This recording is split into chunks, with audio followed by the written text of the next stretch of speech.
নমস্কার বন্ধুরা, কেমন আছেন? আশা করি ভালো আছেন।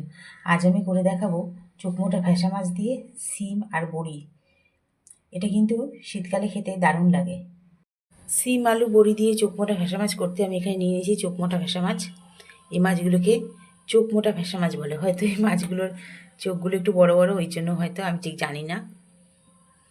মাছগুলোকে ভালো করে পরিষ্কার করে উষ্ণ গরম জলে ধুয়ে রেখেছি। নিয়ে নিয়েছি শিমগুলোকে আমি একটু ভাপিয়ে নিয়েছি।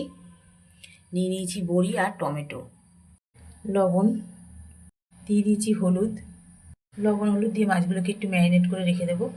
প্রত্যেকটা মাছের গায়ে যেন একটু লবণ হলুদ ঠিক মতো লাগে। লবণ হলুদ দিয়ে মাছগুলোকে ম্যারিনেট করে রেখে দেবো।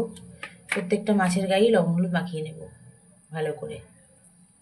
মাছগুলোকে রেখে দেবো, তারপর মাছগুলোকে ভেজে নেব। 10 মিনিট পর কড়াইতে সর্ষের তেল গরম করে নিয়েছি। এবার মাছগুলোকে ভেজে করে মাছ ভেজে নেব।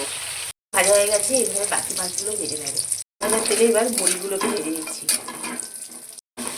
বড়িগুলো ভাজানো ছিল ওই তেলে, এবার শিমগুলোকে ভেজে নিচ্ছি। শিমটা এমনভাবে ভাপাবো যাতে শিমগুলো গলে না যায়। এবার তেলের মধ্যে একটু ভেজে নিতে হবে হালকা করে। ভাজা হয়ে যাওয়ার পর দিয়ে দিয়েছি কালো জিরা ফোড়ন। এবার দিয়ে দেবো টমেটো।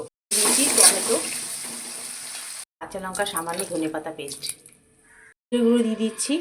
আর দিয়ে দিয়েছিলাম কাশ্মীরি লঙ্কার গুঁড়ো, লবণ আর হলুদ।